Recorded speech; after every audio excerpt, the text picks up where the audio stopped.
Alright guys, what is going on? Insanity coming at you today with a little ground war kill confirmed gameplay on the map Overflow.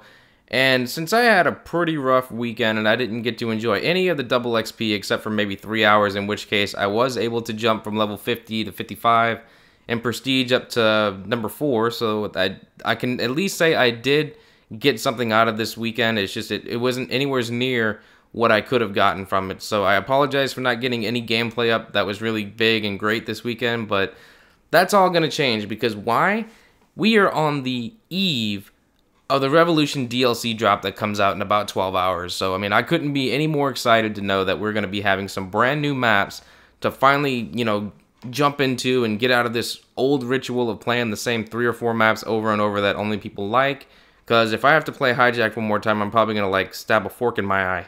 Now, tomorrow is usually when I like to try and do, the new stuff, what's new out there, maybe 2-minute reviews, and I haven't fully decided of what's going to be happening, but definitely for the download, I'm going to have to try and split it up into 4 or 5 sections. I may make one really big, long video and cut it up for each individual map so people can understand which map is great for what mode and what type of sight lines, and, the water hazard, the ski lift hazard, that's in the map, and all the different options that you can get, especially with the new Peacekeeper, showcasing, is it too overpowered? Is it a joke weapon? I mean, is it more of an assault rifle than an SMG? They call it a hybrid. We'll have to wait and see. Supposedly from the little bit of gameplay that I got to watch from it, it has a lot of kick to it. So, I mean, unless you're using a stock and maybe a foregrip to try and give you some better accuracy, you may have some trouble with it. Now, me being a huge search and destroy person, and for all the S&D players out there, I mean, I want to represent you. I'm definitely going to go ahead and showcase some, S&D gameplay on each of the individual maps, so you can kind of get some pathways down and which ways to go if you're the bomb carrier and things like that, and where the bomb sites are. Maybe we'll get lucky and on Hydro, where they have the big water hazard through the middle of the dam, maybe they'll put a bomb site in the middle, so at random points. I don't know if it's going to be, randomized like the train is on Express, if that's going to be how the hazard is going to work, or if it's going to be something like in the original Black Ops, how you can go on one of the maps, I forgot what it was, where you can open and close the little latches that were on the floor and there was a tunnel underneath the entire map. Maybe it'll be like that, because if that would be the case, could you imagine if you could have, half your team on that button waiting for someone to try and go and defuse the bomb, and you could just totally just smack that button and take out, half the team, if not the entire team, trying to run towards a bomb site. So we'll have to wait and see exactly how it works, or, if it'll affect the game mode at all.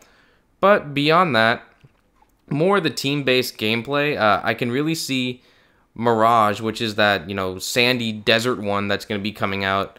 It's going to really be more for the person that is a sniper or, a lone wolf type of player. It's not really, I mean, don't get me wrong, it's really going to be great for domination, how far apart the flags are going to be, because the map is supposedly extremely huge, and we'll have to wait and see how that works out, for those who are running gunners, because those who run and gun on big maps, they always get screwed. I mean, unless you have one of the ACOG scopes, there we go. I want to go Skype with my scope, apparently. Unless you're running around with like an ACOG or something similar to that, you're really screwed on really long range maps, and I have a feeling that's how Mirage is going to be. You're probably going to want to hang out in one of the buildings, maybe on the 2nd floor, 1st floor. Try and just stay in an area, go in a circle, just like you can on Hijacked. Basically, if you keep going on a circle and, free-for-all, you're pretty much guaranteed to get a kill at some point. And let me focus real quick on this gameplay here. This was one of the worst loadsters I've ever had. I mean, I can't believe how much I kept shooting the rockets, and the splash damage didn't do crap for me. I know this particular kill streak, it works great, especially if you can get into the spawns, but overall in this particular game mode and this particular map, the way that these stupid pillars were for the construction area and the back of the map like that, it was completely screwing me up, and my KD could have been so much higher than it really was. But in this gameplay that I had going here, after this, I did wind up getting a 5-to-1 KDR, so I mean, I can't really complain, especially being thrown into a match that had already been going on.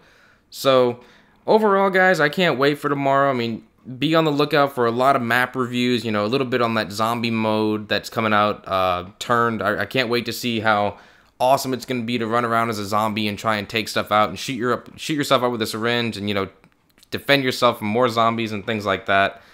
Yeah, that's pretty much it. I mean, it's the eve. It's very exciting. I can't wait for all the new stuff. I'm Insanity, guys. If you liked the video, go ahead and give it a like. Subscribe if you're new. Comment, whatever you want to do. I'm out of here. I'll catch you later. Peace.